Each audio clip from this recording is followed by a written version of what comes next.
உமாரமணன் அவர்களோட வீட்டில் ஏகப்பட்ட பட்டுப்புடவைகள் பீரோ நிறைய இருக்கு அப்படிங்கிற ஒரு செய்தி சமீபத்தில் வெளிவந்து எல்லோருக்குமே மிகப்பெரிய ஒரு ஆச்சரியத்தை ஏற்படுத்தியிருக்கு. பிரபல பின்னணி பாடகி உமாரமணன் அவர்கள் 2 நாட்களுக்கு முன்னாடி தவறிட்டாங்க. அவங்களோட மறைவு அப்படிங்கிறது எல்லோருக்கும் மிகப்பெரிய ஒரு சோகத்தை ஏற்படுத்தியிருக்கு. தமிழ் திரையுலக பிரபலங்கள் எல்லோருமே தங்களோட கண்டோலன்ஸை ஷேர் பண்ணியிருந்தாங்க. தொடர்ந்து உமாரமணன் அவர்களை பற்றின ஏராளமான செய்திகள் வந்த வண்ணம் இருக்கு. அந்த வகையில் சமீபத்தில் தெரிய வந்திருந்தது என்ன அப்படின்னா, உமாரமணன் அவர்களுக்கு பட்டுப்புடவை அப்படிங்கிறது அலாதியான பிரியமா இருந்திருக்கு.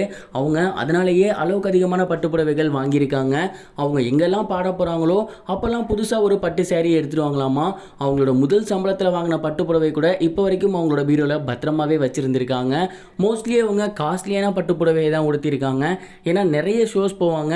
அப்போ தன்னை அழகாக காட்டிக்கணும் அப்படிங்கிறதுக்காக காஸ்ட்லியான பட்டுப்புடவைகள் வாங்கி அது எல்லாத்தையுமே பத்திரமா பீரோவில் அடுக்கி வச்சுருந்துருக்காங்க. அதுலேயும் ஒரு சில பட்டுப்புடவைகள் எல்லாமே ரொம்பவே ரேரான பீஸ் அப்படிங்கிறது தெரிய வந்திருக்கு. இவங்களுக்காக மட்டுமே தைக்கப்பட்ட அப்படிங்கிற மாதிரியும் தெரிய வந்திருக்கு. அந்த பட்டுப்புடவைகள் எல்லாம் இப்போ அவங்களோட பீரோல அப்படியே இருந்திருக்கு. அவங்க இறந்த பிறகு அவங்க வீட்டில் செய்ய வேண்டிய சம்பிரதாயங்களுக்காக பீரோவை திறந்து பார்க்கும்போது அந்த பட்டுப்புடவைகள் பார்த்து அதெல்லாம் என்ன பண்ணலாம் அப்படிங்கிற ஒரு ஐடியாவுக்கு வந்திருக்காங்க. பெரும்பாலும் ஹிந்துஸ்ல யாராவது இறந்துட்டாங்கன்னா அவங்களோட துணியை எரிச்சிருவாங்க, இல்லை ஆற்றுல விட்டுருவாங்க. இங்கே இருக்க பட்டுப்புடவைகள் எல்லாமே ரொம்ப காஸ்ட்லி. அந்த ஒரு காரணத்தினால இவங்க என்ன பண்ணியிருக்காங்கன்னா, அதெல்லாம் எரிக்கவும் வேணாம், தூக்கி போடவும் வேணாம், இல்லாதவங்களுக்கு கொடுத்துருவோம், அனாதை ஆசிரமத்துக்கு இந்த மாதிரியான பிளேசஸ்க்கு கொடுத்துருவோம் அப்படிங்கிற ஒரு முடிவுக்கு அவங்க வந்திருக்காங்க. அண்ட் இன்னும் கொஞ்ச நாட்களில் இந்த பட்டுப்புடவைகள் எல்லாத்தையுமே டிரைவர்ஸ்க்கு கொடுத்துட்டு அண்ட் அதுக்கப்புறம் அந்த பட்டுப்புடவைகளை இல்லாதவங்களுக்கு கொடுக்க போகிறாங்க அப்படிங்கிற மாதிரி தகவல் கிடைச்சிருக்கு. சடங்கு சம்பிரதாயம் அப்படின்னு காஸ்ட்லியான பட்டுப்புடவைகள் எல்லாத்தையுமே தூக்கி போட்டு இல்லை ஏதாவது டேமேஜ் பண்ணாமல் நல்ல விஷயமா பயன்படுத்துறது மக்களுக்கு மிகப்பெரிய ஒரு சந்தோஷத்தை கொடுத்துருக்கு. அண்ட் இந்த ஒரு விஷயத்துக்காக உமாரமணன் அவர்களோட ஃபேமிலி மெம்பர்ஸை ரசிகர்கள் பாராட்டி வந்துட்டு இருக்காங்க. நீங்கள் இந்த ஒரு விஷயத்தை பற்றி என்ன நினைக்கிறீங்க? உங்களோட தாட் என்ன? அதை கமெண்ட் பாக்ஸில் ஷேர் பண்ணுங்கள். இது ஒரு புறம் இருக்க ஆக்டர் தினேஷ் அவர்கள் ரீசெண்டாக அவரோட சோஷியல் மீடியா பேஜில் ரொம்பவே சூப்பரான ஒரு வீடியோவை அப்லோட் பண்ணியிருக்காரு. அது என்ன அப்படின்னா, அவரோட அப்பாவுக்கு அவர் ஸ்கூட்டி ஒன்று வாங்கி கொடுத்துருக்காரு.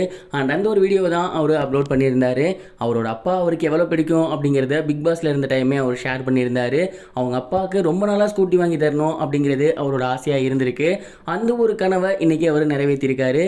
வீட்டிலேருந்து அவங்க அப்பாவை கூட்டிகிட்டு போகிறதுலேருந்தே வீடியோ ஸ்டார்ட் பண்ணி அண்ட் அங்கே கடைக்கு போயிட்டு அவருக்கு பிடிச்ச கலரில் ஒரு ஸ்கூட்டி எடுத்து அந்த ஒரு ஸ்கூட்டியை அவருக்கு பரிசாக கொடுத்து கேப்ஷனாக என்ன போட்டிருந்தாரு அப்படின்னா, கண்டிப்பாக இதை நான் சொல்லணும்னு அவசியம் இல்லை, உங்கள் எல்லாருக்கும் நல்லாவே தெரியும் அப்படிங்கிற மாதிரி போட்டிருந்தாரு.